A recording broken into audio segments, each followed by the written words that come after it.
وصلى الله على سيدنا ونبينا محمد وعلى آله وصحبه وسلم.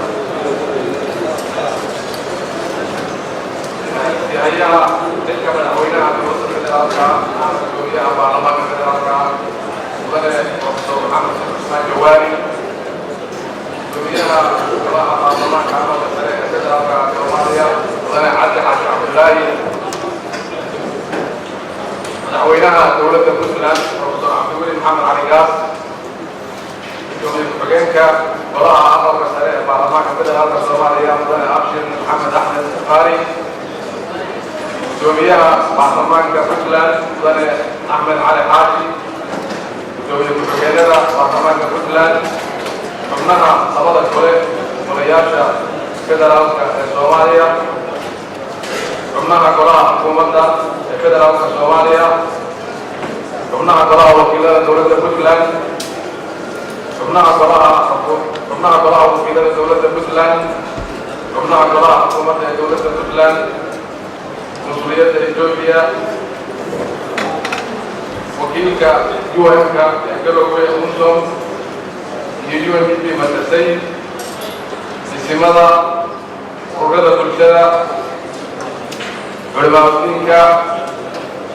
saxaafadda martisharafta howlwadeenada golayaasha kala duwan ee heerka sharaad iyo heerka howlgooleed ee halka ku sugan dhammaan dadka sharaf kale ee kasoo qayb galay xafladda furitaanka kalfadhiga afartanaad ee golaha wakiilada dowladda puntland oo maanta oo ay taariikhdu tahay 25 oktoobar 2017 nooga furmi doona xarunta qolka shirarka ee golaha wakiilada puntland dhammaantiin waxaan ku salaamayaa salaamta islaamka assalaamu calaykum waraxmatullaahi wabarakaatu. mudane madaxweyne mudane gudoomiye mudanayaa dhammaantiin sida caadadu noo tahay waxaynu ku furanaynaa marka hore aan ku dhawaaqo kooramka fadhiya ee baarlamaanka golaha wakiilada puntland oo halkan uga furmi doono kalfadhigii afartanaad mudane gudoomiye waa 5 inta hadda fadhida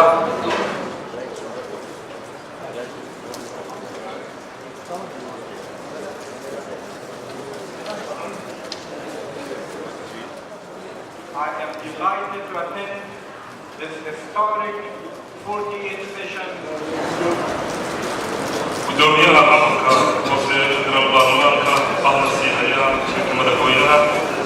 gudoomiyaha aqalka sare ee federal baarlamaanka madaxweynaha dowladda puntland gudoomiyaha baarlamaanka puntland iyo ku-xigeenadiisa wasiirada xildhibaanada xubnaha wafdiyada ka yimi waxa weeye dowladda federaalka iyo gobolada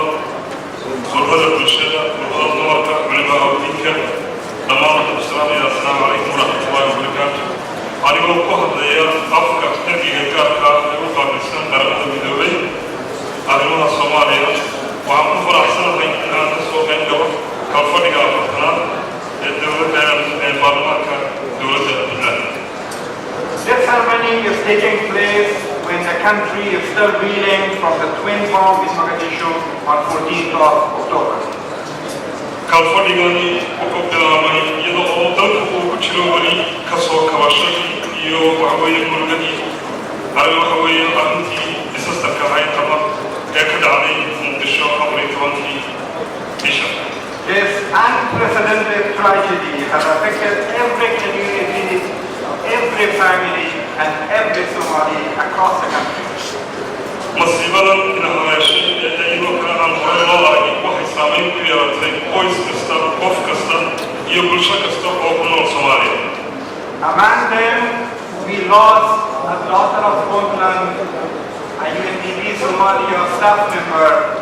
a mother of 4 children, Farida Sheikh Muhammad, who sacrificed her life in the services of his people. annaga waxaan naga intigoodi masiibada haleeshay ee waxaweeye 14 bisha dhacday inan reer puntland ahayd shaqaalaha UNDP-da ka mid ahayd oo 4 caruur hooyo u ahayd umaynada loo faaysan caalasha Allah naxariistay.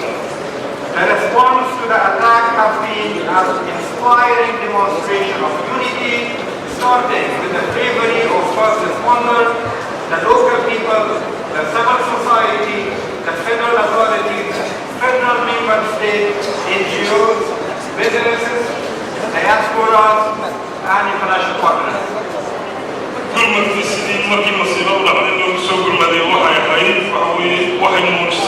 دوبني عن هراء الموارد وعوين في سوق الغني وحكمها إلى مدى كمدها دولة الفدرال كمدها أرمها برشدية شوية كمدها وحوين أن هيدا عالمي قرابة كمدها وحوين برشدة عدو بكل مدكي ويكس وقيم قراتي ومن مجلسة سكتوني وحوين بكل مجلسة. The death of so many people must not be in vain. وحوين مصيبة ضد فرحان يكون انتهى ما هو سير إلى الكرم. This movement of national solidarity can be used to advance the agenda that all Somalis so badly need and deserve. وحوين مصيبة دعدي وهي يسكن كنتي هو يسكدوني كنتي يسكدوني دا وحلوه فايدي سكرا إن له فرماليو Soomaaliya ajandaheeda oo dadka Soomaalidu ay aad ugu baahan yihiin inta badan ay doonayeen isbeddelkay doonayeen inay arkaan iyo ay sugayeen ajandahaas ayaa looga faa'iidaysan karaa isku duubnida inuu horumariyo. Which is to counter and defeat violent extremism and to improve quality of life and prospects for millions of men, women and youth in particular. ajandahaas oo ah in waxaweye dadka aan xagjirka lala dagaalamo oo la iska celiyo in la hormariyo waxaweye oo loo fududeeyo dadku in ay nolol helaan inay cadaalad helaan waxaweye inay waxyaabihii asaasiga ay helaan. 2 out of 3 Somalis face a daily struggle to get enough to eat with no security in terms of livelihood and access to justice. saddexdii qof ee kasta ee Soomaaliya laba ka mid ah ayaa waxaweye maalin walba waxaweye aan haysan wax ku filan oo ay cunaan oo aan haysan cadaalad oo aan haysan waxaweye amni aan haysan.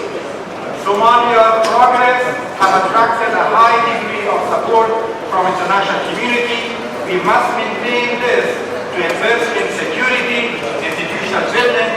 revenue generation, economic development, and drought response. wuxuu horumarka fiican ee iminka Soomaaliya ay samaynayso waa mid soo jiitay indhaha caalamka soo jiitay waa inaynu fursadan uga faa'iidaysanaa in aynu dalka dhisno institutionska aynu dhisno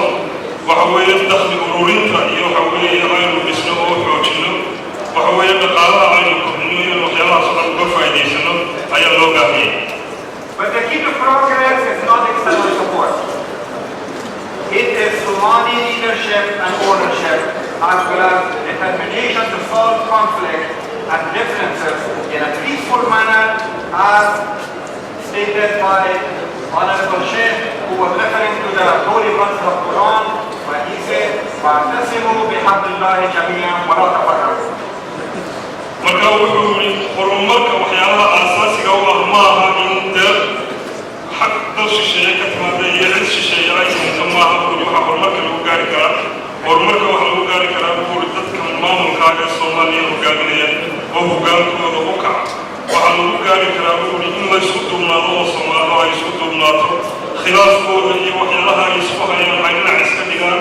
sidii shiikhu inuu ka abaalmariyay uu sheegay inuu quraanka uu soo qaatay واعتصموا بحبل الله جميعا ولا تفرقوا فقلها. To this effect, I would like to congratulate the Puntland leadership for maintaining overall peace and security in Puntland and resolving differences through dialogue and peaceful means. وحول إسراء ونبخلونيا إلى مخن قليليو وكان كفلان قولي وامر كفلان قوليستي إن وحوية خلاف كده تصالح قرائي حاليا إن أي نبض يهرم مرعي شوكتيا وحوية إن وضحضر يكون بيان مكي وحوية على الله ماذا. The recent Galkayo Peace Conference is a testimony of these efforts and welcome Puntland's continued commitment to the Galkayo peace process. وحول الشركي نبضين تدي استحقاقك الجوال قالك دعين تصاري وحوية وحوية نبضين تدي استحقاقك أي بدنا الهرمات كتهي وكان بدنا محمد يوالا تجوجنا وحوية بلاد الهرمات. The joint patrolling police supported by Puntland and the United Nations has been a great initiative. Efforts are underway to expand the patrolling area by training an additional 100 police forces from both sides. وحول بينما الروضة UNDP بدنا الناس كاشف الروضة وقلنا سمانية عندما الوريقة وحيد بوليس كوريقة مسكح في عمري هاي فكرة في عمري هاي وانسي بلاري الناس وريد وحنا نتوفر يا بقول أسكني وحوي دارات وكبيرة كلني. Having said that, I would like to urge the Puntland leadership, elders, Member of Parliament, women groups, civil society and media to do more toward peace and peaceful coexistence in the region and beyond.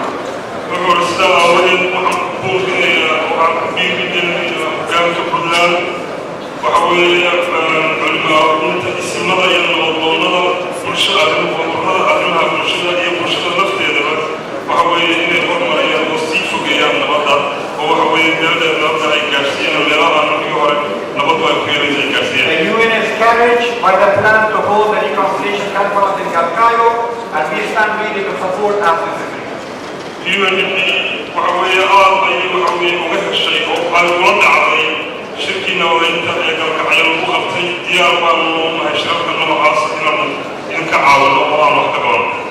Puntland enjoyed over 19 years of statehood with functioning institutions.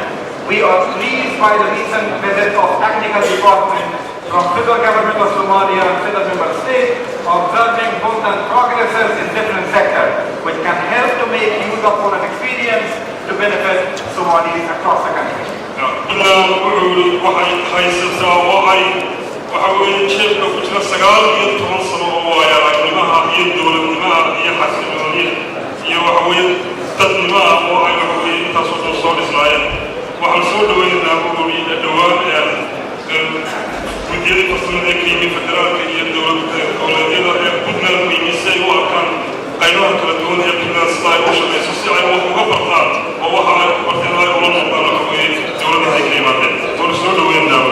We encourage Puntland to further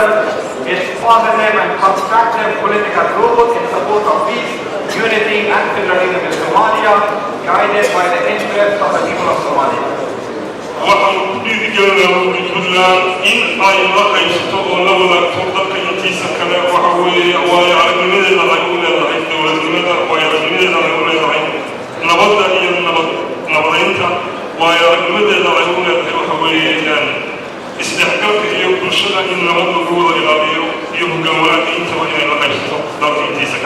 The international community and the United Nations stand ready to support Somalia and the federalism project led and owned by Somalis, and the United Nations Getaway Team is committed to continue supporting Puntland in this regard.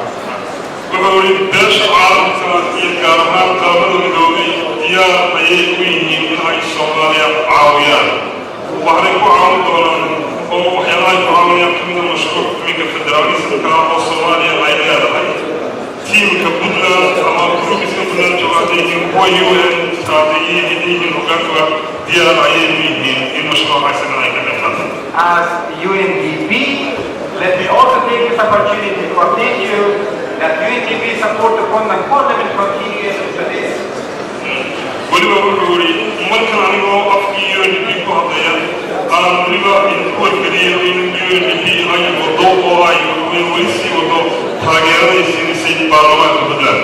Under the leadership of Honorable Speaker Hashi and with the assistance of UNDP, the Puntland Parliament has come a long way and has made great achievements.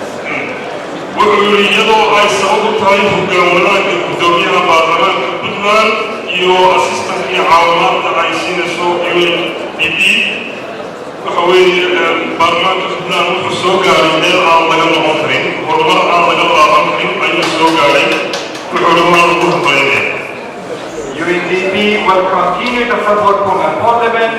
and we are very, very proud of our partnership with the Parliament and with the leadership of Puntland Parliament.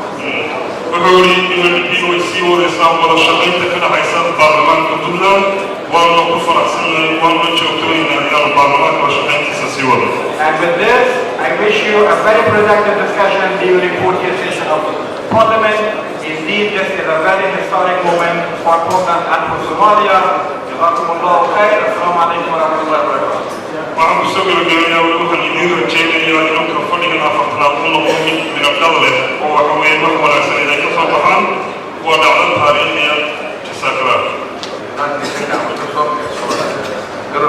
Puntland kama kana madaxa xafiiska UNDP ee Puntland Mr. Said imika waxaan kusoo dhaweynayaa إسلام عيسى إسلام محمد سيور ما هرقي وقر عندنا أفضل بشر يعني الإسلام بشر أصل الإسلام كأبو طلعان سوى أول بيت وكل يا شباب أصل الإسلام كأبو السلام عليكم ورحمة الله وبركاته هذه حتى الله يوصل فيه رجلنا الله لا ما هذا ما تيسان سوق يعني الإسلام على هذا وافضل إلى هذا هو من العلمية تأكد فأنا تقول يا حفلة أي محفلة إنتي سوى قاعد سنتي إنتي سوى جدا هذا هو من العلمية waxaan soo dhaweynayaa martida soconaysay oo soo gaartay Puntland aad baan u soo dhaweynayaa anigoo ku hadlaya magaciisa degmada dhaweyntaasi ma ahan dal iyo dad laydinka leeyahay dalka iyo dadku waa midka aad wakiilka u tihiin una dhaarateen kuna maqan tihiin laydinkula sugeeyo dhaweyntu waxa weeye deegaanka maana ku hoyay sidaasaan ku soo dhaweynayaa dalka iyo dadku kaa u dhaarateen oo maqan tihiin weeye sidaasaan ku soo dhaweynayaa intaa kadib aad baan kula darsanay adiga kalsooni badan ay maanta iigu tahay sababtoo ah waa markii koowaad oo aan kolay anigu ka soo qaybgalo xildhibaanada ama wakiilada Soomaaliya oo meel aad bay marka sharaf weyn ama Soomaaliya u tahay ama reer Puntland u tahay ama aniga maanta ay igu qaybeysato sidaa laajigeed maanta waxaan la hadlayaa inta meesha joogta oo ah wakiilka dadka kowda Soomaaliya waxa jeediyo ilaa waxaan ka waryeynaa waqtigii aynu soo maray oo ilaa 90 oo aynaan doobi karin waxyaalaha culayska ama dhibaatada oo ina ka soo gaaray aynaan doobi karin ilaah mooyaane aan doobi karin ilaa waxaan ka baryaynaa inuu ina ka dulqaado oo intii haatan sababsatay dhibaatadaasna ilaahay uu naxariisto intii haatan ku dhaawacantay awalka aadna ilaahay ka fooganayo intii haatan ilaahay masiibooyinkaas dhacaya ay isula tahay inuu ka ahaa kala haayeenna uu ka midaafo intaas ilaah waan ka baryayaa waxaan leeyahay maanta Soomaalidu waxay tidhaahdaa cidina uma maqna ceelamo ma la hadlayo baarlamaanka Puntland oo maanta kalfadhigu uu u furmayo keliya la hadlaye waxaan la hadlayaa baarlamaanka Soomaaliya oo ku dhalmeeya sababtoo ay ku tahay mar haddii maamul goboleedyadiina joogaaniin labadii aqalna joogaaniin waa cidna ma maqna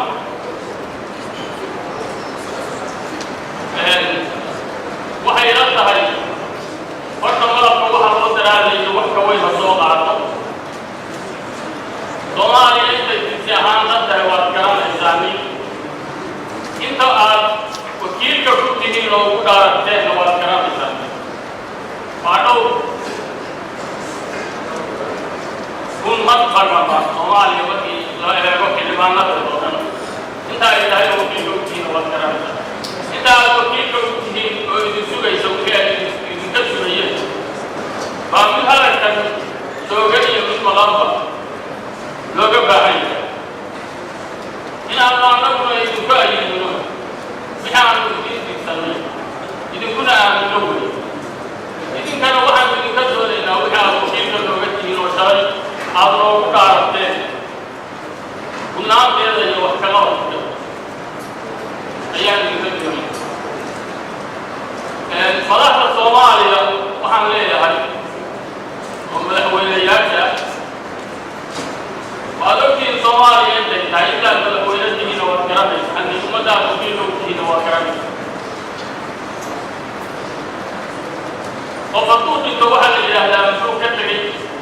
hadduu yimaadana waxaa la yidhaahdaa muluukeen inkasta oo xil haya oo wakiila oo mas-uula qofkuu doonaba ha sheegtee ama wad baa kaxaynaya ama waqti baa kaxaynaya ama isin ha aha wadamina ha wasiir ha aha doomiyaha shirka aha ama wad baa kaxaynaya ama waqti baa kaxaynaya haddii la markaas la yidhaahdo maanta islaamiyiinta waa shirkay muxuu ka tegay baa la leeyahay baa waa la isweydiinayaa su-aashaasi awal ma ay joogin intaan noolaa inta marka maanta hoggaanka siyaasadda haysa wadkana dadkaad la wadaagtaani waqtigana dadkaad la wadaagtaani inkastoo aan isleeyahay intii maanta hadda hadalkaas xil haya abogaa waajibsanaya waa wax imaanayso lama diidi karo marka waxaan leeyahay maxaad intii isagaa waxa la odhanayaa marka waxaa loo baahan yahay qofkiinii xilka haya maanta waxa uu beri ummadda uu wakiilka u yahay uga tegi lahaa midaasan aan idinka idin leeyahay annagu wayna haysataa oo waa ay noo taalaa oo wax idinka gaar idinku ah ma aha laakiin midda aan hadda codtay ku wajahan yahay oo aan markaan furay baa waxay tahay midda siyaasadda waxaa la doonayaa marka wixii la soo maray wixii lagaga bixi lahaa dadkiina hoggaanka siyaasadda hayo oo Soomaaliya u hayo wixii aan lagaga bixi lahaa laydikuna adeegi lahaa baa laydinka sugayaa ee wixii lagu kala tegi lahaa oo lagu kala fogaan lahaa laydinka dooni annaguna waxaanu diyaar u nahay anoo ku hadlaya magicii isimada wixii Soomaaliya dan u ah wixii wada inaanu adeecno wixii Soomaaliya danteeda wada shaksi kasta ha ahaado qof kasta ha ahaado gobol kasta ha ahaado guri kasta ha ahaado wixii danta Soomaaliya wada inaanu garab siino oo ku taageerno baa annagana waajib u ah waxaan hadalkaa u qaybinayaa Soomaalida waxay tidhaahdaa marjacali gashan labana noqosho labana xaabasho siyaasadda maanta iyo dhaqanku iyo waa kala laba wajahadood raggiina marka siyaasadda hogaaminaya madaxweynayaasha ciidamada baarlamaanka jamhuuriyaasha wey annaguna midaas aanu idinka leenahay oo idinka doonayno ee inaanu qabanno qof Soomaalida waxay tidhaahdaa keliyaa qaba qofkii wax keliya waa qofku marka uu naftiisa seefgareeyo uu nafta kale ammaanteeda ama eedeeda sheegi kara inaanu marka danta Soomaaliya waxa ay tahay oo mudan tahay aanu raadino waa waajibna saaran ee waxaanu ku ammaananahay maaha abaarteeda laakiin waxaanu idinka doonaynaa maanta siyaasadda hoggaankeedii aad tihiin ama golo wakiil ha ahaata ama golo xukuma ha ahaatee waxa maanta wixii la soo maray lagaga bixi lahaa ayaa laydinka doonaya oo aad dalka iyo dadka wakiilka uga tegida intaa kadib puntland waxay la tahay maanta waa u maalin maadaaba inta tani maanta joogto puntland ay casuntay ay timin haddee waxay la tahay puntland oo siyaasadda uu hogaaminayo xadiweli maxaa waxdhigaa ya awalna markii ururka la yidhaahdo inaha ugu horreeyey ay ka mid tahay Soomaaliya ya maantana intaan ay isugu timi hadda waxaa loo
wakiilka waxaan marka leeyahay hal ogaado inaynaan waxba kala ahayn aan ogaano jirta ina haysata inaynu isugu keennay aan raadino culayska intaa leemo inta ayna hayay wixii aynu kaga bixi lahay haddii aynu garanno dhibaatada inaynu iska saarno ilaahay inaa furtayna mayna xamdiyayo waxa aynu ina soo marnayna waa ka bixi doona waxaan leeyahay marka ragga maanta loo furay gabadhoo furmayo waxay la tahay haddii awal dowlada idiin imaan jirtay ama maamulka keliya idiin imaan jirtay maanta madasha inta joogtaa waa Soomaaliya inaad qaybaysaan intaas ay timi waxa ay mudan tahay baa laydinka doonayaa inay idinka soo baxaan innaba Soomaaliyeed wadajir iyo wixii waxaa jooga lagaga bixinaa qolada martidaa waxaan leeyahay waxay tahay waa ka fiican waxaan malaynayaa kolley raggaan hadda maanta soconayay qaybtood inay yahay maanta waxaan jeclaan lahaa inaad muddo joogtaan wixii gurigiina loo gaaro si dalka aad wakiilka u tihiin oo awal ay suuro tahay kuwa laydinka keeni jiray aad u ogaataan in waxa uu yahay iyo waxa uu qabo aad u ogaataan in waan jeclaan lahaa yeelkeeda hadda marwaayar waa wadaniso oo waxay la tahay mar ilaa ka saaxadaa joogteen mar ilaa ka saaxid oo kalena aad joogtaanin waxa meesha ka jira waad ogaan doontaan waxaan idin faraynaa markaano anigoo ku hadlayo magaca isimada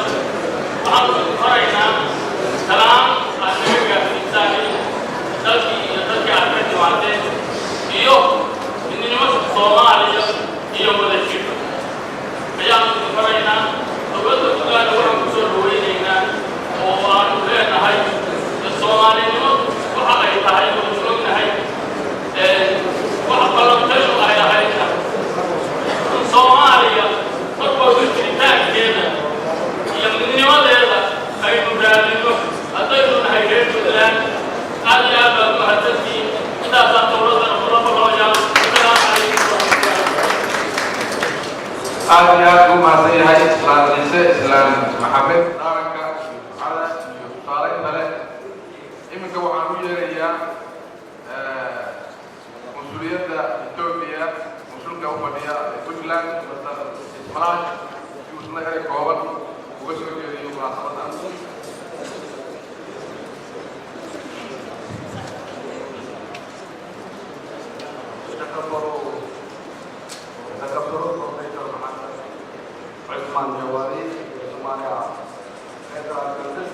مدير محمد عثمان جواري وكيل مدحوينها دولة الصومالية قسمنا مدحوينها دولة الصومالية قدوميها أغلق برلمان الصومالية تكبروا عبد حاشي قسمنا فدرال مجلس مدير عبد حاشي قدوميها برلمان أغلق سنة دولة الصومالية فدرال دولة الصومالية اليوم فدرال مجلس العربية قدوميها بحقيقة أغلق سنة صوماليا قبور عبد الولي محمد علي مدير عبد الولي محمد علي مدحوينها دولة البوتلاند تكبروا أحمد علي حاشي مدير أحمد علي حاشي قدوميها برلمان البوتلاند iyo ku-xigeenadiisa xubnaha baarlamaanka ee sharafta leh ee halkan fadhiya marti sharafta madaxda dhaqanka ee sharafta leh iyo odayaasha dalka iyo marti sharafta tirada badan ee halkan fadhida sanadkii qalfadhigii afartanaad ee dowladda Puntland baarlamaanka dowladda Puntland maanta aniga inaan halkan kaga qayb galo waxa ay ii tahay farxad weyn furista baarlamaanka ee maanta ما تنساش وعملها فرحان ويلد نسال بعد لو هو يسمعنا وحاول تريد يا فرحان البلارم كان البرلمان ويجي المستقبل كوالو كبرلمان هنا كلمنا فريمان إنه نقطة وهذا الجمهور السنة وحركة سوماليا نص ساري إنه الله يكرر جنيه أربعين برلمان مملكة نصران maanta afartan furitaankii baarlamaanka ee afartanaad waa mid ka bedelan kuwii hore inuu ka bedelan yahay waxaa muujinaya sababta uga bedelan yahay waxaa weeye madaxdii ugu sarreysay federaalka ee baarlamaanka ee federaal iyo dee kelilada kala gedisan ama dowlad deegaameedyada kala gedisan xubno ka socda iyo caadi kala gedisnaa ee dowladda federaalka ee soomaaliya iyo kuwa kelilada ama ismaamulada iyo xildhibaano fara badan oo labada aqala inay ka soo qayb galeen oo maanta ay halka joogaan ayay uga duwayaan taas waxaan dhihi karnaa waa mid weyn oo kaga bedelan yahay kuwii hore shirkani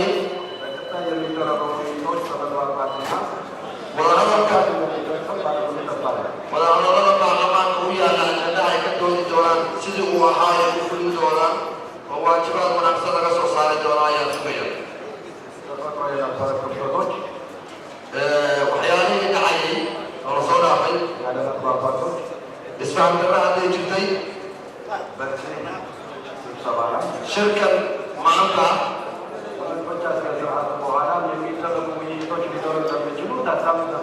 ayadoo aan filayo ajandayaal inay ugu yaallaan markii ay shirkan maanta anagu halkan uga tagno oo baarlamaanka ay ka doodi doonaan waxaan ka rajaynayaa oo halkan aan ka rajaynaya xildhibaanada puntland ee halka fadhiya baarlamaanka puntland inay soo midnimadooda ay halka ka muujin doonaan isla markaana ajandadayaashoodu ay noqdaan kuwo ka soo baxa wixii loo baahnaa sida oo kale أكتوبر أفريقيا تبكي أكتوبر لغدكم يتطبيع تبكي قرنا لبتيت كي على الشباب مقالنا المقدشو شعب كريم صوماليا عالم دي فوش حميدة يقصة ميين دكي نظيفتها أو واحد تبي لهاي أو شعب كهاي وقوم علي عالم آد عالم وله ما دام لهاي anigoo ku hadlaya magacayga iyo magaca dowladda Itoobiya taasi weyn ayaan kaga jeedinaya arrintan oo kale oo argagixiso tilaabadeeda ah mar kasta mid dhici jirtay ayadoo ah inaan mar walba ka dagaalami doono oo ka garab istaagi doono siiba shacabka reer puntland ee halkan aaga boosaaso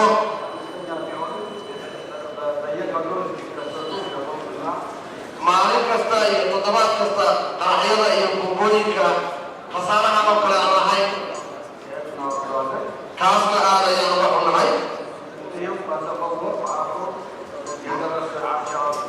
bishii hore magaalada aburun operationkii lagu kumaaday dadka nabadgelyada ah oo labada jeer ahaa taana sidoo kale ayaan uga tacsiinaya halkan ayaan uga tacsiinaya al-shabaab soomaaliya oo keliya ma aha dhammaan geeska africa siiba Ethiopia inay cabsi weyn ku yihiin aadeenan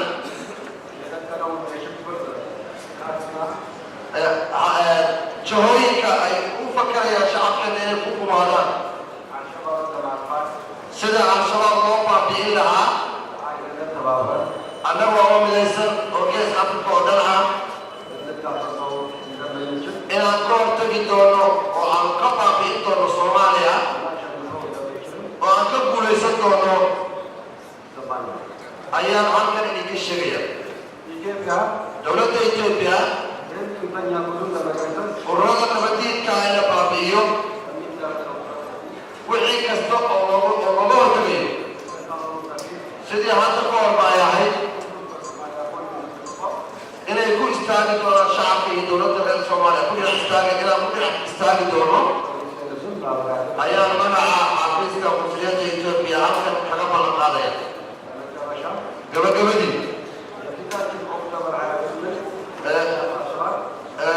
toddobaadkan soo socda October 28-keeda shirka dowladda federaalka ay u yeertay ee muqdisho la isugu tegi doono oo ay ka qayb geli doonaan dowladaha oo dhan dowladdeegaamada oo dhan oo ay ku wada hadli doonaan dowladda federaalka iyo kililadu ama ismaamulada inay natiijo wanaagsan ka soo bixi doonto ayaan rajaynayaa aad baa umahadsantii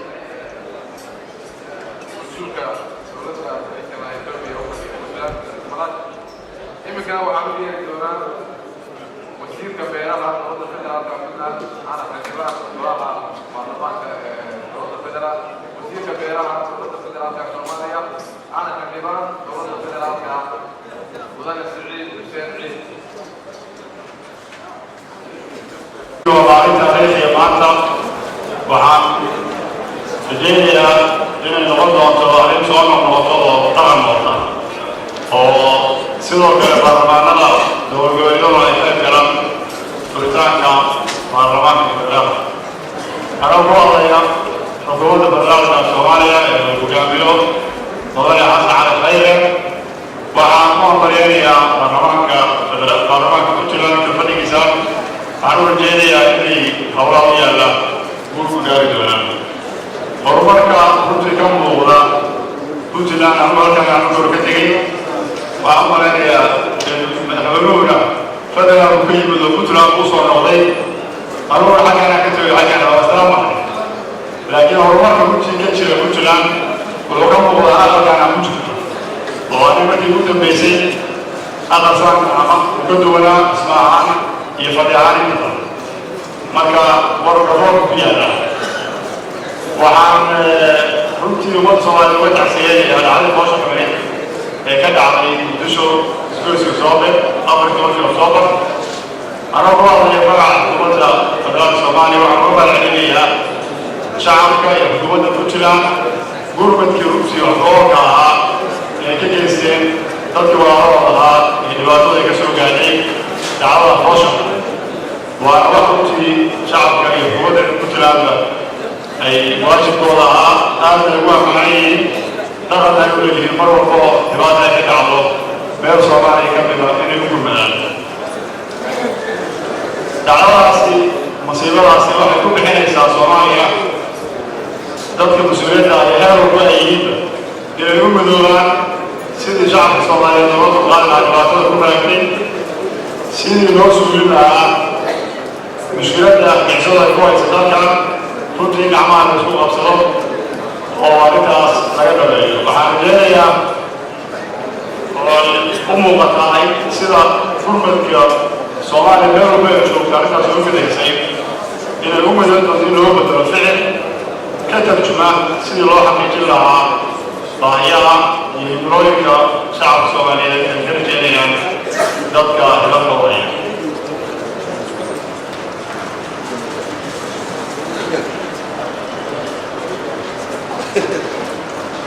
mudanayaal iyo marweyn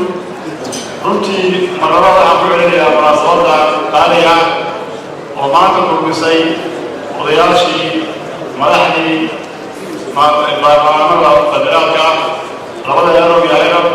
si gaar ah gudoomiyaha golaha shacabka federaalka Professor Maxamed Jawaari oo saakin intaan aan soo bixin madaxweynaha iyo madaxtooyada noo joogaan ogaaday inuu yahay gudoomiyihii baarlamaanka ku xubniga dheeraa Soomaaliya district baarlamaanka u tijiyey waxaan qararaad ku celinayaa dowladda federaalka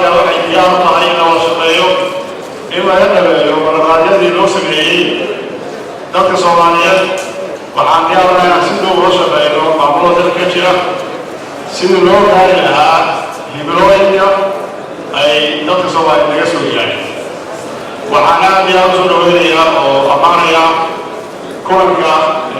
shalay madaxweynuhu kalmada ujeediyey oo ahaa in sharafka madaxda maamul-goboleedyadu aqbaleen martiqaadkii madaxweynuhu fidiyey kulankaas oo ka dhici doona caasimadda Soomaaliya Muqdisho waxaan aad iyo aad ugu kalsoonahay inay guul laga gaari doono inaan maamul goboleedyada iyo dowladda federaalka aan cidna ku dhex jiri karin loo kala sheeko xumeyn karin ay si dhow isu fahmi doonaan weliba si gaara professor cabdul maxamed gaas oo ah aabihii roadmapka dhalay xukuumadda kii ka horreysay 2012 federaalka systemka kala guurka marxaladda ugu adkay soo dhaafay Soomaaliya waxaan ku kalsoonahay tana inuu qayb weyn ka qaadan doono sidii Soomaaliya ay ugu gudbeen marxaladdan maanta taagan waxaan aad iyo aad u rajeynayaa in khibradaha la dagaalanka argixisada la kala faa'iidaysto weliba Puntland oo khibrad runtii aad iyo aad u fiican u leh la dagaalanka argixisada meelihii ugu badnaa ee duulaanka lagu soo qaaday ka mid ahay ilaa xad ka guulaysatay khibradda in laga faa'iidaysto Soomaaliya meelaha kale ay la wadaagaan sidii loo yareyn lahaa dhibaatada argixisada ku haysta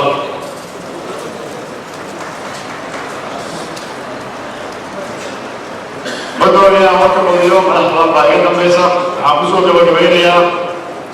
هنا قام يا برهان كمعمول بوتلا كالفريق سافرتنال وحنجيريا إني روح مناسبة كالدوران آليا بسلامتي والسلام عليكم ورحمة الله وبركاته. أنتم ما سيهاي الإمام وزير عيد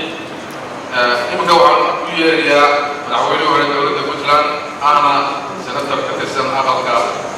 سنترات عقب السريع فدرالك الصومالية مدير عبد الرحمن محمد محمود برالي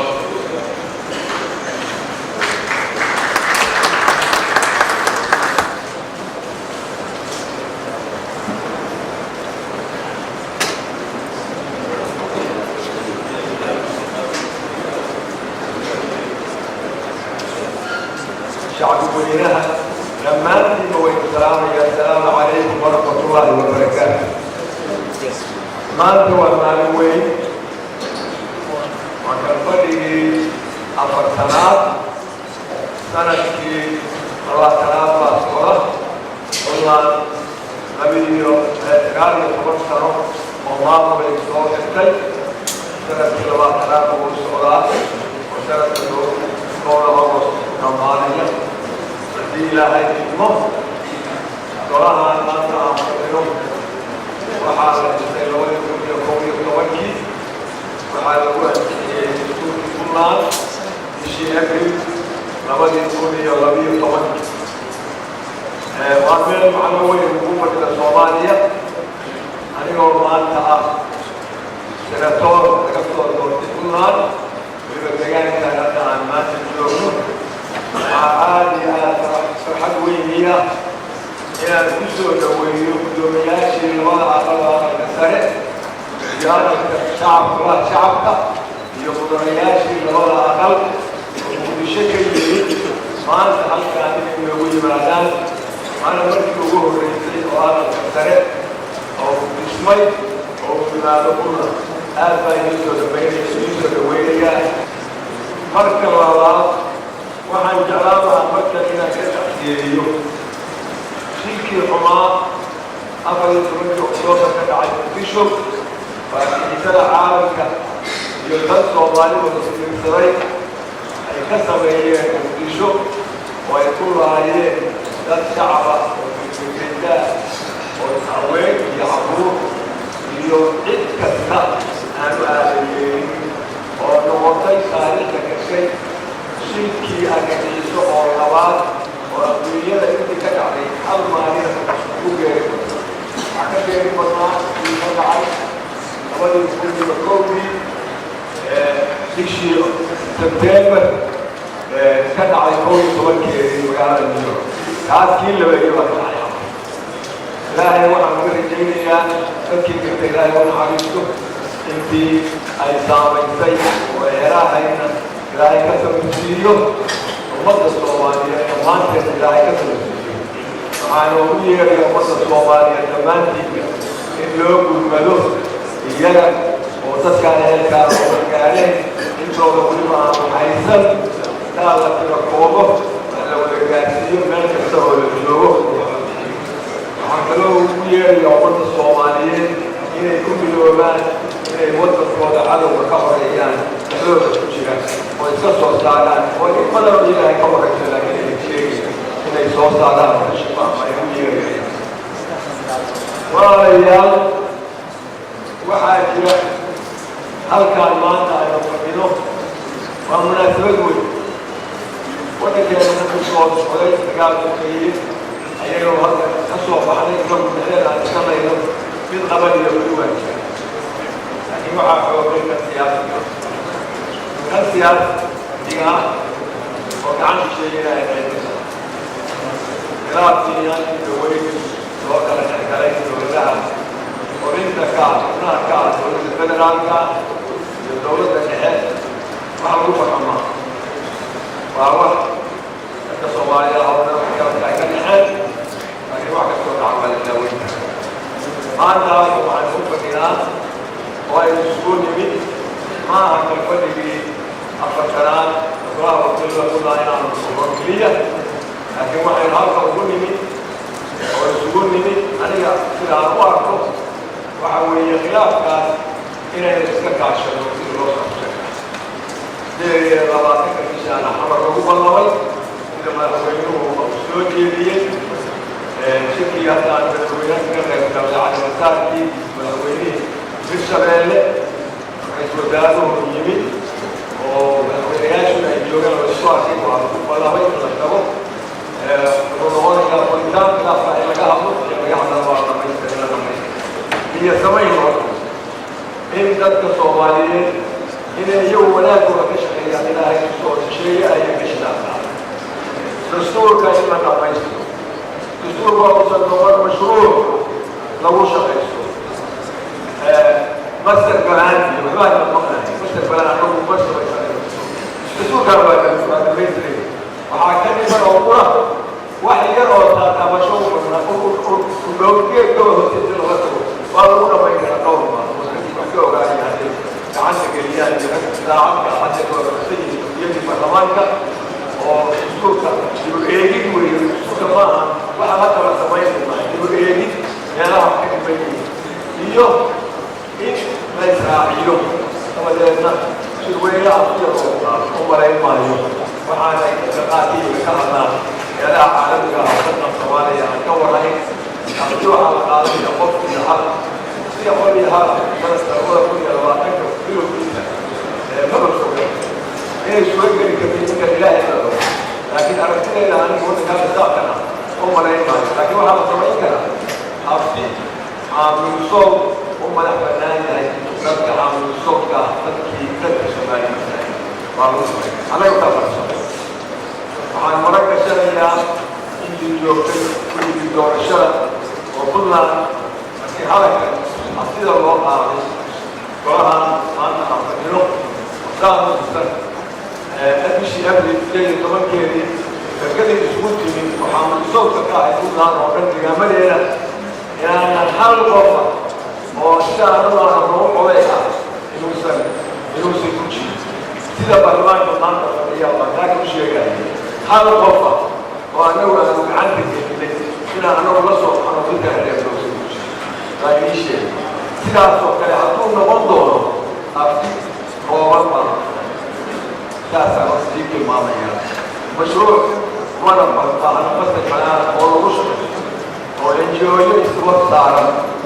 internationaliyiin iyo kuwa lokala iyo siyaasiyiin kale oo dexroora oo aan meela ku ahayn dagaalka lagu dhamaystirayo guuleegida kastoo inuu ka madaxbanaano Soomaalida sidee wax badan maamusanaa waxaa leeyahay marka waa bixin karta dowlad goboleedyada intaba dakhliga laabtay xamar iyo oo dowladda dhexaa iyo kismaayo xogaa laga soo qaadayo Puntland ku daraa intaasoo waa ku filay waa la bixin inuu noqdo Soomaaliya hal heshiis Soomaaliya ay leedahay khilaafka ugu weyn hadda aan leeyahay oo laga hadli doono halka qabsan ayay dowladda Soomaaliya oo sanadkan la ahay gacanta sheegay walaalayaal ixtiraamka iyo isgelinta dowladda federaalka iyo dowladaha ayaa dadweyne ku jirta taasaynu shisheeyada ka baxsanayna faragelintiisa waxaan inaanu doorkeega qaadano oo aqalka jiro wakiilada ka ah hadda waxaan nahay aqalka jiro deegaanka barnaamijka deegaanka mas'uulka aqalka golaha shacabka qabaa'ilka ku yimaada weli madaxooda ku yimaada hadda madaxda ku jira amar waa laga helaa laakiin annaga waa naga baxay iyada kale maanu waa ku horeeyo marka waxaan rajaynayaa ilaahay idinkiis inuu shirka soo socdo 2020 ku dhamaado inuu saxa saliimka ay shaqayso in dowladda saacaha iyadana waankeeda waxay dowlad booliskii ay ogolaato inay wixii meel kale isugu yimaado waxaan kaloo ka wada lahaa madaxweynaha puntland haddii uu iga dhamaynayo hadalka waa iga dhamaynayo inuu casuumo isaguna inta hadhay markii heshiiska hadda kacay garowga oo halkan garowga soo markaa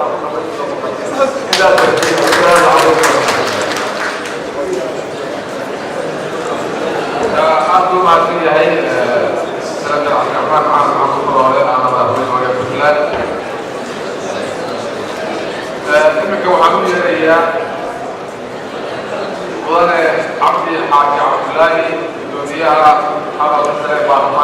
فدرالك جمالية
فرتنا هذا الشيء وحي في بني آدم أنيقو وحيو كلماما قفكو ودارنا يا أنو يستمع سلا سنكو نغنيا وقان تندحي فتحات كاينو نراهم أياتني إلهي وحوي دقي برتمين ونيقك ديري خاصة بين التصيصة إنا هاي وقان فرتنا هذا الشيء وحيتني وحاولوا قال السنة اللي يؤمن وآمن باني وأدهر وحاي كلايتي ويسكبوا نسمايو أنا أصلا ليجني سلا صرفوها هاي وقالي تنا هذا الشيء ولا الليال وعن شيئين يا مجر سبي وفريق وحن الليال وحن قالوا لي هاي المجر لكن الباندي شيء اسكت هي قوية وروح مياه ليل وماء اسكت هي قوية أول أصلا وحب قلتين مياه ليل وماء سلا لأجلي وروح هي قوة وحن كل الناس ومن دمر سلا أي قوة أريدها وحن صوتاتي مقالة سديتني صدحني أيام صومي وحياة طابية وحي يقول لي لبكون يلحن ويقال قدس الخير لكن أين أصلا ما تقول ما تقول كاني وعن أركي مقالة القروي وعاصمة البلاد هذا قرطي هذا قرح بدن هذا وحي كتني وكو أمانية تدوينها ريبون كلام أو ميتا أو نبضة أو كان صودا أو بلادي وأنسكو هيدا هذا دليل عدد وحن سليها صومالي أولا هذا أنيو مركان رمكا هدو يعني أقل كان قراها من ما تفكر وحوي السيئي فكر عجائي صبت له وحوي أقل كانوا كلام بالي يقدم بيسك طلب دارلمان أو سدنا ما قرناي فدولة بحكي أنيقا إيا ولا كيجواري أضيال بان نهاي دقي بان نهاي وحنا مهاي طبعا نبوها أول كلام وحتى نبوها كمان لكن طبعا بحينينا وحوي مدينينا عنه مدنما بحينينا وعن بحينينا نبض إن لقد قاتنا واربنا أو لقد قاتنا أردنا وعن إسلام ولا وليا دولة حتى ولا تنسى وعن إسلام هاي هو دولة إسلام هذا دولة يعني عبد الرحمن فرولي هذا العقاد يعني الدستور كوكاد العقاد هي دولة مامون قبلية دلك كدسنا أو إني سدنا وكدسنا أو إني دمانتو مدوليبا أي دجان كأي حكمتو كدكتو نبات مد استعلاستو ولا شقين وحوي تنا يا دليل على النوع إن يكون كابد ولا بكاري خرومان بعد سليا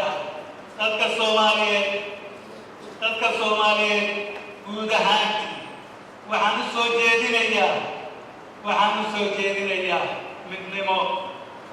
اسكتورنا استعاي وحن مالك كتير شر لو قبتي مقالة مقدشو أو وزير كأرنا بدو شركة سوجي ووقتي أبار تحمي نهايسي أبار في هذا السنة لوبي وحقل كاسي وزير هاك كتير أيها وحنوشي وربعين ولا نيسا ميل بري قرنا أيها هذا ميل كما يعابي أيها روب كتاي روب كاسي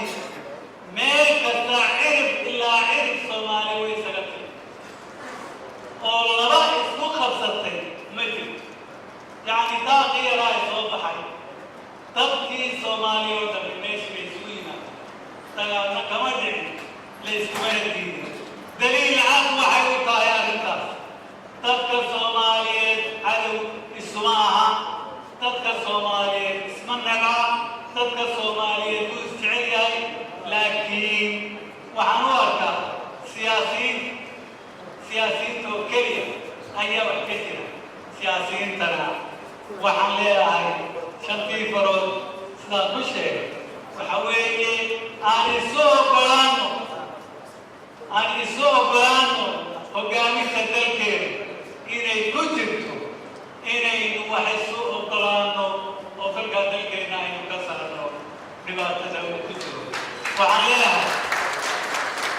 waxaan leeyahay aad iyo aad baad mahadsantihiin baarlamaankan inuu beedel u noqdo baarlamaanada dowlad goboleedyada kale oo halka lagu marti qaado oy arkaan si iyaguna deegaamada ay madaxda ka yihiin ay sidoo kale uga dhigaan aad iyo aad baad mahadsantihiin intaasana maanta odhan lahaa waanad ku mahadsantihiin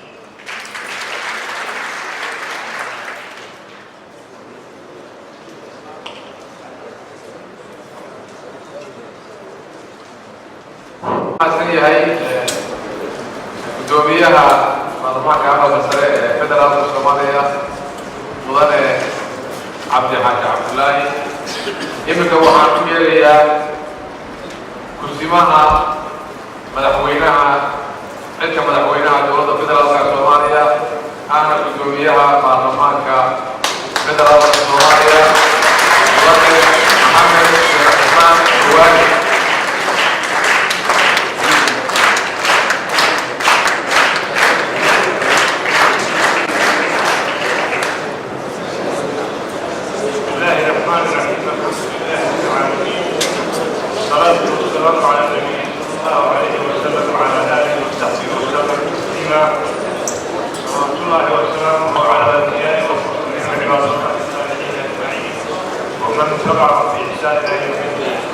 اللهم اجعلنا منهم يا رب العالمين. أنا كنت أمين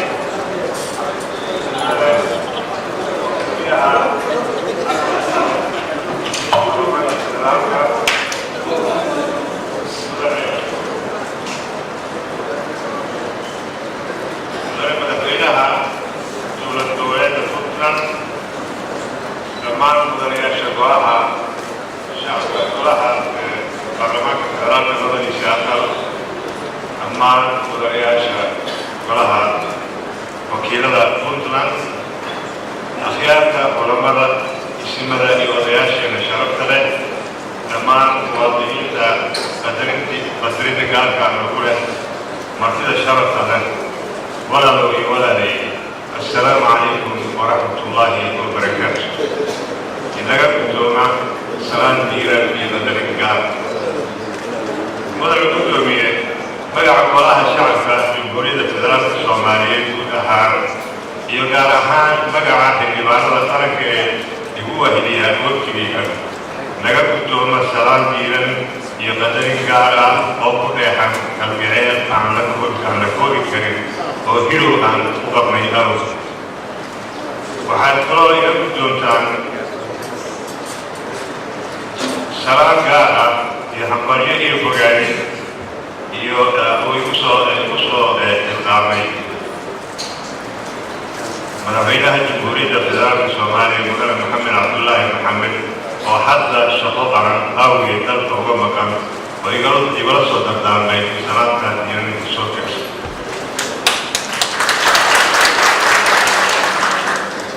mudane guddoomiye aad iyo aad baan kaaga mahadcelinayaa baaqa iyo aad ii soo dirtay iguna martiqaaday inaan kala soo qayb galno munaasabadan furitaanka kalfadhiga afaraad ee maanta uu yeelanayo baarlamaankii afraad ee dowlad goboleedka Puntland waa hubaal waxaa noo beriyey waa cusub oo wada qabsi iyo wada shaqayn ah oo aan ku hoggaamino midnimada ummadeenna ku xaqiijino amniga dadkeenna iyo iskaashiga aan ku daryeelayno bedqabka dalkeena iyo hantida dadweynaha iyo khibrad wadaag aan isku tayayno howlaha sharci-dejinta naloo dhigmaday labada golayaasheena sharci-dejinta dalka heer federaal iyo heer dowlad goboleed. waa bog cusub loo baahan yahay inaan u wada guntanno si muddaysanna u joogtayno kulamadeenna xog isdaarsiga ah iyo isu-dugidda howlgalladeena. saa daraadeed mudane guddoomiye waxaa ii sharaf ah inaan kuu fidiyo martiqaad aad adiga iyo wafdiga howltii aad hogaaminayso booqasho shaqo noogu timaada golaha shacabka Soomaaliya si aad golaha aad toos ugu xog waranto howlaha golaha wakiilada ee Puntland iyo xaaladaha muwaadiniinta Soomaaliyeed ee ku nool deegaanada Puntland iyo dhammaan aan ka wada tashano arrimaha aan iska kaashan karo. golaha shacbiga wuxuu had iyo jeer si dhow oo xiiso leh ula socdaa howlgallada golayaasha sharci-dejinta dowlada goboleedyada. gaar ahaan waxaa xusuus gaar ah nagu reebtay habkii daahfurnaa, nidaamsanaa, xorta ahaa, cadaaladda ku dhisnaa oo golihiina uu u maamulay xanaankii doorashooyinkii madaxweynaha Puntland iyo sidii wacneed aad u xalliseen toosinta xaaladii dhaweyn ee ka dhalatay horjoogtinta aad ku samayseen xukuumadda Puntland. waxay taas tusaale u tahay bisayl siyaasadeed ee Puntland gaartay iyo dhaqan dimuqraadiyadeed falow galay arrimaha oo qof ahaan golahan aan ugu bogeyn oo qofan aan inkiri karin. waa go'aamada aad gaartaan iyo qaraarada aad soo saartaan waa kuwa dooc ah oo dareen ka fog oo muxaafid iyo mucaanad go'aankaasi ay gawaabsadaan. taas waa idinkuga hawlayay. ma jiro waxaan ahayn ammaan iyo bogaarin aan ahayn oo aan ku sifayn karo dadaalkiina. waana dhaqan dimuqraadiyadeed iyo oo mudan tahay in lagu dayno sharafta iyo haybadda oo dhaqankaas soo jiiday maaha mid hay-adaha iyo dadka reer Puntland keliya ay leeyihiin ee waa mid Soomaaliya oo dhan ay wadaagto. waa dhaqan markaa markhaati ka ah in Soomaaliya ay ku guulaysan karto maareynta arrimaheeda. waxaan maanta goobjoog u nahay waa ay Soomaaliya oo markii ay ugu horreysay taariikhdeeda yeelatay baarlamaan laba aqalada. baarlamaanka laba aqalada hindisaheeda badanaa wuxuu ka soo fulay Puntland oo ay ka mid yihiin Cabdiraxmaan Faroole halka ka tegey. himilada howlgelinteedana rag ay Puntland ka mid yihiin ayaa xubno ka ahaa oo maantana ah madaxweynaha dowladda Puntland. Puntland ma aha Puntland deegaanada Puntland iyo dadka ka soo jeeda ma aha dad caadi ah. waa dad taariikhda Soomaaliyeed ku leh saameyn xoog leh oo u huray kuna deeqay Soomaaliya madaxweynayaal iyo ra'iisul wasaareyaal oo midkooda maanta meeshooda dimuqraadiyada aan muujiseen waa mid aad loogu dayin karo. waayo waa meesha keliya aan u jeedo madaxweynayaal isku bedelay oo si dimuqraadi ah loo doortay, si dimuqraadi ah u kala tegay, si dimuqraadi ah ay ku kala wareejiyeen. maantana wada shaqaynaya Puntland wada joogaan. taasina waa arrin oo aad u faamaan. imaantankeena maanta wuxuu ku soo beegmay waa dowlad goboleedyo ay Soomaaliya yeelatay nabahaan kuna howlgaleen inta yar ku dhimanna dhamaystirkooda ku caddahay qabta loo dhamaystiri doonana ay noo caddahay. waxyaaba yaryara ka dhiman dhamaystirida dowlad goboleedyada waayo dastuurkeena wuxuu dhigayaa in heerarka dowladaha oo federaalkeenu ka dhisay inuu yahay 3 xirmo. waa dowladda federaalka, waa dowlad goboleedka iyo dowladaha deegaanka, dowlada hoose, dowladaha hoose iyo xuduudahooda dhamaystiro iyo dastuuradooda iyo dastuurka federaalka oo dhamaystirmaan. intaas ayaa noo dhiman aan haddii aan yidhaahdo waa kuwada duwan. wuxuu maanta imaantankeena ku soo beegmay iyadoo adigoo iyadoo shacbiga Soomaaliyeed uu weli la tiiraansan yahay dacdadii ciidada lahayd أفريقيا أكتوبر وأيضا بدر كل إن بدر الدعوة بين الله سبحانه وتعالى وفرق بيننا أنت لمثلنا حديث في جنة الله سبحانه أنت لقد أنت إلهي سور بسيط أنت دعوة عن إلهي شتاء أقصد ما حد قال يعني هذا الرواية التجارية تمام دولته نصر البدي وتاني هذا كم كنا داري أما دوي سويري سيجارة ما نقول اليوم ما دكتور أنجو دكتور دكتور كوبلين دكتور تمام هذا هيك داري وهذا من الأعمال سمع سيجارة ما بعرف أنا عام سويري يلا لا سوي جواب حسب فيه مرات كنا كسوقات مرات كنا نقاطع ولا شبه الواجب لما نتكلم كان ما أسمعنا الآيات هدي عن سكارة سكوبا عن سوشيو ولا الشعب أيو ولا شرب البرلمان الفدرالي وحال الجيران كالفرق إلى بعض وصارت البرلمان الفدرالي وحال إلى هذا الوصول الجريسات والقبضات اسمها عن كيف تهرئ كل ما تيجي كالفرق القوات وكل ما عليه اسمها هي لها دولة الأركة قائمة في المكوين هي وجوبيات البرلمان الجديد والنسائي هي حكومة الفدرالية كان برنامج كذا حولها كل ما عليه كالفرق القوات كان لبعض حتى يبقوش شهور مرات هاي والشروط دي حق الشروط شيء جدا لوجي ستورة يو سجل السياسة هذه أنا مقررين عن خلال كنا خلال هو خلال هو بديه لكن سدح الحين هو وعشان تجي وبرجوتين الحكومة يهدي الكل يعني من ثلاث الشعب هذه بدو مع أرض صغار كان وشان تجي تواصلها التاور بعض تجيين حق سنة تجي إلى مجلسنا يو كان في سدة اللي معنا دكتور إلى مجلسنا وعلى كمارمان هذه عن بعض الدين عكانه وأرض برجوتين ومثل سبتمبر برجوتين سجوتا وقريبا وأنساك لهين وشان يتوم كجبا وسبيتنا معنا إذا نفني هذه الدنيا شيء ضبط نفني كنت والله حاولت بيني حتى وزارة الأطفال حين حاولت بيني كنت جبت مسميات أيضا له بالعيون برنامج كثير وأسئلة ومدى عندما يجوغان أولا وعيشوا ساعة دورا يعني لما برنامج الأكسدينيان إلا إلى أخرى لبعض التفاولات دورا أما ويالا يفكسن دورا مشهور بميني إلى شو ساعة مبارجان أهدين عن كلا وستحاد وعن مثلا الشعب أنا ما بدأت أيام الشارع بدأت مكملة أنا ما حصل أي كلمة هاي وها آدي قام سؤال حق مثلا الشعب قام سؤال أحزاب السياسية أو وين عم تفهم شريك والد في حسي شو عالما فرنتي يو برتهو هيركي أحزاب السياسية كاسو كرتو أنا تبيع من المكان سمينه يو أجلو كتيجيو أنا بنانا وامير لا لو ما وضع لديه هذا حاول من بنانا كيلو سميو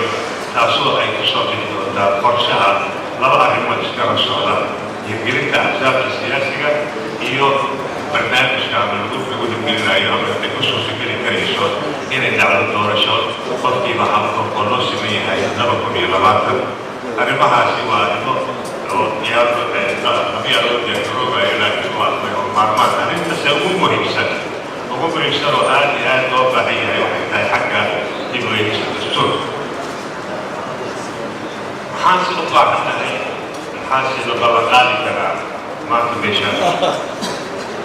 وحاطوا حنا هي أنا كنت ليش عن كي إنه في سدة مستقبل كفدرالي تذكر يدور كهاي يدور كهاي بيسوق كان يقول كلامي دولار فدرال دولار نها كفدرال ولا يالله على معلومات الدستور بدأ باستثمار مرة نقرأ بدأ باستثمار حتى نقول هذا مرة نقرأ ملكيتي سي سومالي لا هي حتى أنا لقاه في الرجال كذا دولة البرلمان دولة الدولة كذا مسؤول توبيش ملكية الدستور كونه ما بيش سومالي لا هي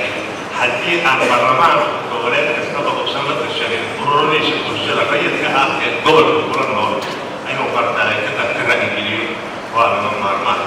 ستة صور جماعة لا أحد ما كان كلام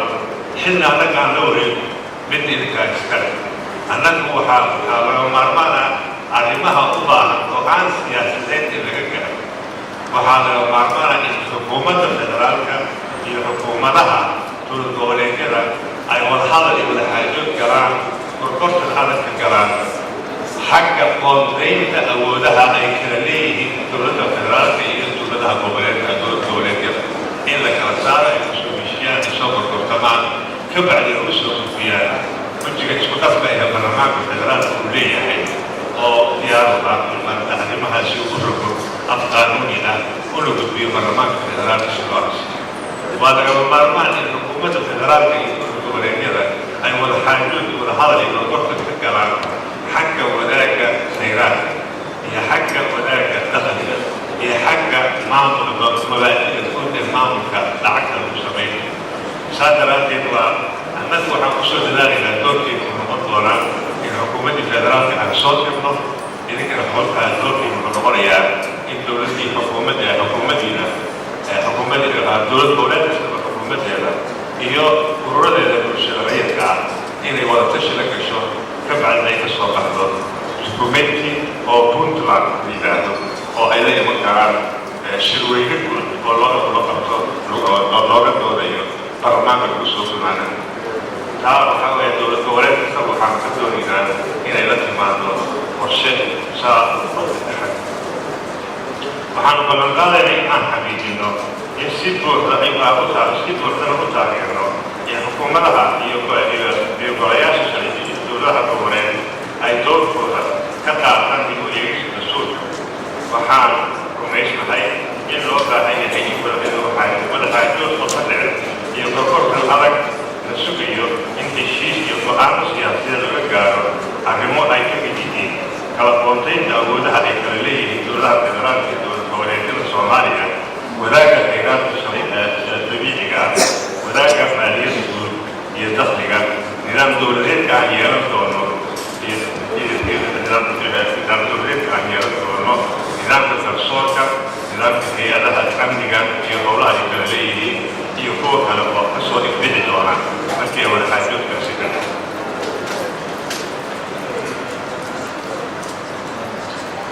waxaan kaloo ballanqaadaynaa in la hirgeliyo nidaamka axsaabta siyaasadeed oo haddeetan hoosheeda socoto in sida ugu dhaqsaha badan baarlamaanka oo dhan ay noqdaan kuwa ku fadhiya axsaab 4.5 wax badan baad puntland ka qaydiseen gacan ku siiyo marka inaan ka gudubno arrinta ayada waa la soo diyaargaroobeena waxaan ballanqaadaynaa in aan u hoggaamno dejinta sharci doorashooyinka qaranka in heer nidaamiyaalka iyo tasciilaadka kale loo baahan yahay kuna midjidno sidii 2020 oo ay u qabsoomi lahaayeen doorashooyin loo siman yahay oo loo yaqaano qofkiiba halba waxaa loo baahan yahay inaan ku heshiino nidaamka doorashada ugu habboon ee dalka laga hirgelin karo waxaan ballanqaadaynaa in xukuumadda iyo golayaasha sharci-dejinta dowlad goboleedyada iyo bulshooyinka rayidka ah si buuxda loo qeybgelin waxaan u baahannahay in guddiga madax bannaan ee doorashooyinka qaranka ay soo saaraan qorshe cad oo lagu gaari karo doorashooyinka 2020 walaalayaal arrimo shaqooyin badan baa la sugaya waqtigana waa gaamayna ma doonay inaan warbixin ku badiyo waxaan jeclahay intaan hadalkayga aan gunaanudin inaan mar kale aan cusboonaysiiyo mahad gaar oo aad dadweyne kan iyo qaadka soo kordhay inaan u jeediyo shacbiga puntland sida wacan ay noo soo dhaweeyeen iyo sida qalbi furnaanta ay noo markageliyeen waa midaanan ilaabi doonin waa mid igu dhiirigelinaysa iyo gobolada kalena aan codso usiilayo insha allah anigiyo jaanadayga cabdi xaashi markaan wixii ka dambeeya xiisanaya waa soo asalaamu calaykum aad iyo aad ayuu mahadsan yahay sihayaha xilka madaxweynaha ahna gudoomiyaha baarlamaanka federaalka soomaaliya doctor maxamed sheekh cusmaan jawaari iminka waxaan u yeerayaa gudoomiyaha baarlamaanka dowladda puntland mudane axmed cali xaashi mudane gudoomiye kusoo dhowo guddimaha madaxweynaha dowladda federaalka soomaaliya professor jawaari gudoomiyaha aqalka sare gudoomiye ku-xigeenka aqalka sare madaxweynaha dowladda puntland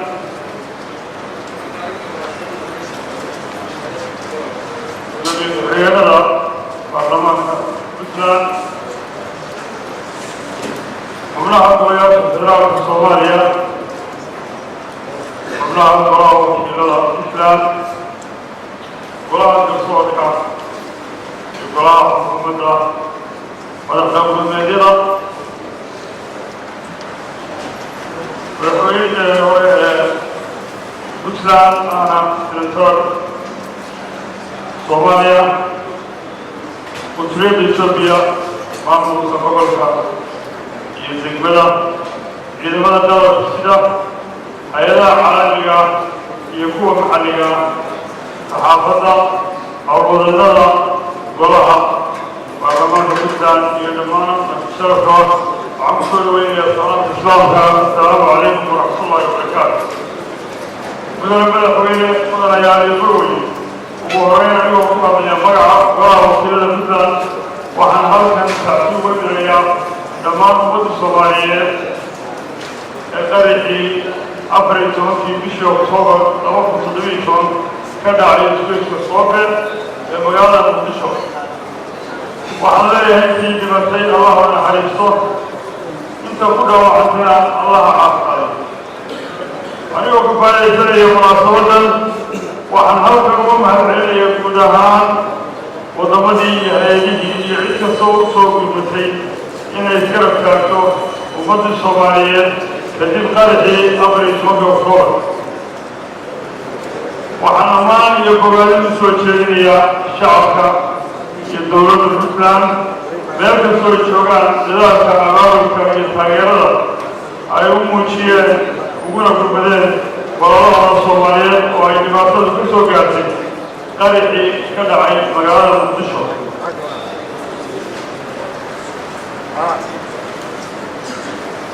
mudane madaxweyne mudanayaal marweyn waxaa sharaf weyn loo ah inaan munaasabadan furitaanka kalfadhiga farfaraad ay nagala soo qayb galaan madaxdii u sarreysay labada aqal ee baarlamaanada soomaaliya iyo wafdi ballaaran ay hogaaminayaan anigoo uga mahadcelinaya ajiibka cabsimadii aan u fidinay baarlamaanka soomaaliya oo ugu horeeyo maxamed xusaan jawaari waxaan leeyahay ku soo dhawaada dalkiinnii waxaan kaloo sheegayaa cabsimaadda baarlamaanka iyo guddoonka baarlamaanka puntland u soo jeediyey guddoomiyaha baarlamaanka soomaaliya waa guddoonnay waana aqbalnay insha allah xilligeeda ayaynu ku laabtaan mudane madaxweyne mudane guddoomiyayaal iyo marweyn kalfadhiga afartanaad ee golaha wakiilada dowladda puntland oo dastuuriga ah waxaa golaha horyaala asadeyaal muhiima oo ku aadan xilka iyo waajibaadka dastuuriga ee golaha wakiilada waxaan rajaynayaa inay ka soo baxaan go'aamo wax ku ola golaha wakiiladu wuxuu ku hawleeyahay daraasad ku aadan sidii loo ogaan lahaa xeerarka dalka oo ah puntland oo aan sidii ahayd u fulin kuwa u baahan in dib loogus lagu sameeyo kuwa sida loo soo diyaariyey u qabsoomay iyo kuwa u baahan in la fuliyo si loo haqabtir loo sameeyo baahida qaaradeed ee ka jirta puntland maadaama golaha baarlamaanku u yahay wakiiladii shacabka puntland ayna muhiim tahay in la helo matalaad dhab ah oo ka tarjumaysa dadweynaha waxaan guddiyada golaha wakiilada puntland u kuurgaleen xaaladda ka jirta deegaanada puntland dhinacyada arrimaha bulshada amniga dhaqaalaha iyo siyaasadda waxayna kalfadhigan golaha soo hordhigi doonaan warbixinno arrintaas la xidhiidha si loogu gudbiyo hay-adaha dawliga ee ay khusayso golaha wakiiladu soo ka duulaya qodobka 14 ee dastuurka wuxuu kormeer iyo dabagal ku sameeyey siyaasadda iyo barnaamijka waxqabad ee xukuumadda si goluhu uga geysto talabixin iyo xisaabta dastuuriga waxaana loo baahan yahay in la eego muhiimadna la siiyo horumarka iyo waxqabadka dalka ka socda ee aan xoogga la saarin damiir yar laga dhigin arrimaha yaryar ee inoo qabsoomi waaye waxa weeye wax badan baynu qabsannay wax badan baa inoo jira way iska jiri karaan xoogaa waxyaaba yaraan qabsoomin oo aan hawl weyn iyo dib weyn isku fadhiyin in arrimaha laga hormariyo waxa qabsoomay ma fiicna golaha wakiiladu isagoo ka duulaya qodobka 64 midnimada waa qodob keliya ee inoo horseedi kara horumarka aynu u baahan nahay laguna gaari karo mabaadi'da iyo himilooyinka uu dastuurku puntland qabo sidaas awgeed innagoo ogsoon waqtigii aqoontii dhaqaalihii iyo hawshii la geshay dhismihii maamulka puntland waxaa habboon inaan ilaashanno midnimada iyo jiritaanka dowladnimada meelna uga soo wada jeedno cid kasta oo caqabad ku ah waxna u dhimaysa midnimada iyo wadajirka dalka dowladda puntland waa qayb ka mida soomaaliya kuna dhisan habka federaaliga sida uu qabo qodobka 4 ee dastuurka puntland taas darteed puntland waxay aad iyo aad u doonaysaa oo ay rabtaa in wax kasta oo la meel marinayo oo ah ceerar in wadatashi laga yeesho dowladaha federaalka u bahoobay oo dowlad goboleedana laga talageliyo waxaan aad u codsanaynaa maadaama uu joogo guddoomiyihii baarlamaanka soomaaliya in arrintaasi runtii aynu isku mashquulino si looga fogaado arrimo sharci oo dhex mara maamulada dowlad goboleedyada iyo maamulka dhexe waxaan aaminsannahay waxa keliya oo isku hayn kara laguna hagi karo dalkan inuu yahay habka federaalka ah waxaan sheegayaa runtii arrintaasi inay meel fiican taagi doonto wax badanna laga samayn doono laguna tashan doono waan aad iyo aad mahadcelinayaa dowladda federaalka laftoodu baarlamaanka lagu aadan oo baarlamaanka iyo federaalka waxyaabaha badan u qabtay oo ah doorashooyinka iyo nidaamada uu ka hirgeliyey magaalada muqdisho aad iyo aad baan ugu hambalyeynaa waana arrin lagu tashan karo oo noqon karta wax kuwal dowladnimadeenna idinka dhexaysa oo aynu doonayno inaynu ku dhisnaano iskaashi iyo wada shaqaynta hay-adaha dowliga ee dowladda dhexe iyo dowlad goboleedyada waa tiirka koowaad ee taabagelin kara qarannimadeena waxaana maanta golaha wakiilada dowladda puntland ku wareegi doonaa guddoomiyaha baarlamaanka federaalka soomaaliya profesor maxamed sheekh cismaan jawaari xafiis wada shaqeyneed oo ay ku yeelan doonaan xarunta golaha wakiilada puntland waana diyaar insha allah gordhow ayaa xafiiskaas aan ku wareejinaa guddoomiyaha xafiiskaas oo wax badan ka tari doona wada shaqaynta iyo wada socodka shaqada labada baarlamaan kana tarjumaya heshiiskii ay dhowaan baarlamaanadu ku wada saxiixdeen magaalada muqdisho kaasoo ugu asaasay golaha wadatashiga afhayeenada baarlamaanka heer federaal iyo heer dowlad goboleed 23 bishii 2017 mudane madaxweyne mudanayaal iyo marweyne anigoo ka faa'iidaysanaya munaasabadan waxaan baarlamaanka federaalka u soo jeedinayaa annagoo marar badan ku celcelin in xeerarka golaha wakiiladu heer federaal meel mariyaan laga talageliyo baarlamaanka dowladda federaaliga ah si looga fogaado iskahorimaad maalineed oo sababi kara ku dhaqan-la'aan sharci taasoo aan rajeynayo inay guddiyada joogtada ah ee labada baarlamaan iska arki doonaan maanta oo ay taariikhdu tahay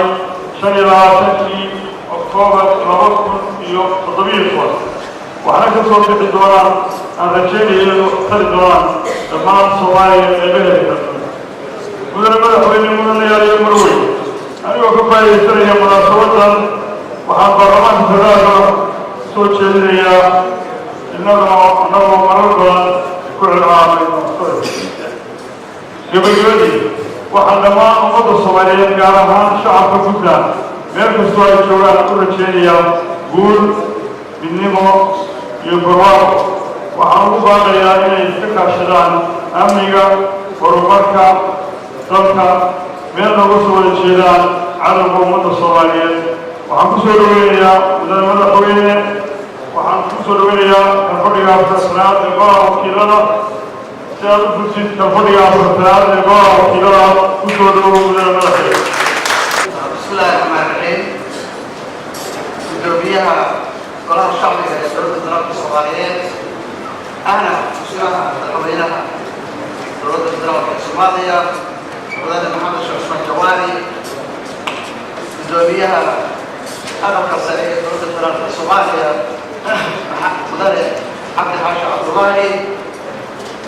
gudoomiye ku-xigeenka aqalka sare mudane abshir axmed maxamed jabukhaari iyo dhammaan xubnaha labada gole ee heer federaal ee madasha fadhiya gudoomiyaha golaha wakiilada gudoomiyaha golaha wakiilada guddoonka golaha wakiilada xubnaha golaha wakiilada waxaan idin soo gudbinayaa salaamtiina assalaamu calaykum waraxmatullahi wabarakaatu. haddaan mas-uuliyiinta labada aqal ee baarlamaan ee dowladda federaalka waxay ka xasuusiyo taariikhda qolkana fadhino waa aqalka golaha wakiilada puntland waxaa lagu doortay 4 madaxweyne waxayna ku dhawaad jirtaa 20 sano halka dhinaca kale waxaa dowladda federaalka soo maray 5 madaxweyne oo 3 bannaanka lagu soo doortay iyo 2 gudaha lagu doortay waxayna jirtaa 17 sano halkaas ayay puntland ku tahay curabka hannaanka dowladnimo ee federaaleedka ee soomaaliya. mudane gudoomiye mudanayaal waxaan ku faraxsanahay soo qaybgalka furitaanka kalfadhiga afartanaad ee golaha wakiilada dowladda puntland anigoo raacaya dastuurka puntland. kulankan maanta wuxuu tusaale cad ku yahay federaaleedka soomaaliya. waxaan doonaynaa federalismka soomaaliya oo ku dhisan dowlad wadaag wadatashi joogta iskaashi kooxa iyo tixgelin istiraam. dhismaha golaha iskaashiga dowladgoboleedyadu waa dastuuri wuxuuna federaalka soomaaliya wuxuuna fududaynayaa tixgalka wadatashiga dowladaha xubnaha dowladda federaalka. wuxuu sidoo kale fududaynayaa xalinta in kusoo kordha dowlad goboleedyada dhexdooda. wuxuu fududaynayaa wadaxaajoodka dowladda dhexeedyada cusub. golaha iskaashiga dowladaha xubnaha dowladda federaalka wuxuu doonayaa xiriir iyo iskaashi ku salaysan danta saxda ah ee dadka soomaaliyeed iskaashi ku aadan amniga iyo la dagaalanka cadowga soomaaliyeed. mudane gudoomiye iyo mudanayaal puntland waxaa galay ku mahadsan yihiin sanadkii 20aad waxayna gaartay puntland guulo tiro badan ay ugu waaweyn yihiin horumarinta kaabayaasha dhaqaalaha. sida awgeed waxaan u baaraya shacbiga iyo xukuumadda in la ilaaliyo amniga iyo wadajirka puntland indhahana lagu hayo cadowga puntland iyo ka soomaaliyeedba ee al-shabaab iyo daacish. ugu dambeyntii mudane gudoomiye mudanayaal waxaan rajeynayaa in kalfadhigaa noqdo mid meel mariya ajendayaasha iyo shaqooyinka hor yaalla kuna dhammaada guud. waxaan si rasmi ugu dhawaaqaya in kalfadhiga afartanaad ee golaha wakiilada puntland uu furay.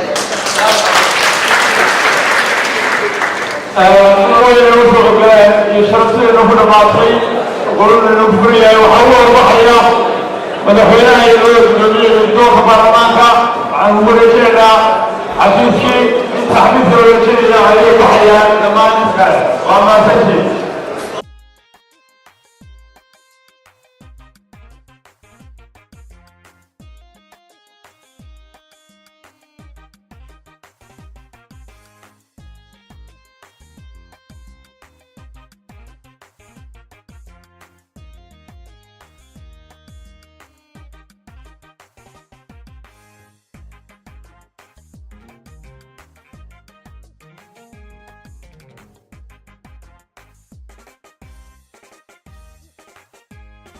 dhaqanaa buntland dhul wanaagsana dhaqan gobolaha alla dhaladsana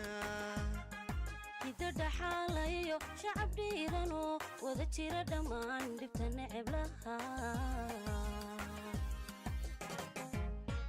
dhaqanaha Puntland dhul wanaagsana dhaqan gobolaha alla dhaladsana hidada xaalayo shacab dhiirano wada jira dhammaan dhibta neceb lahaa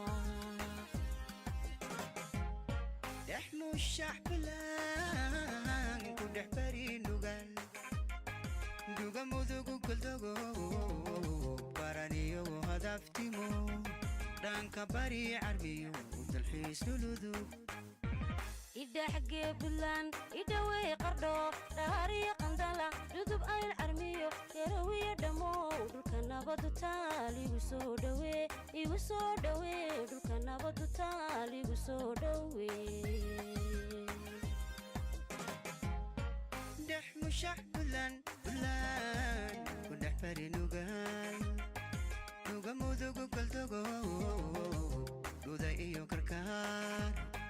بوخليو دلبيس دولودو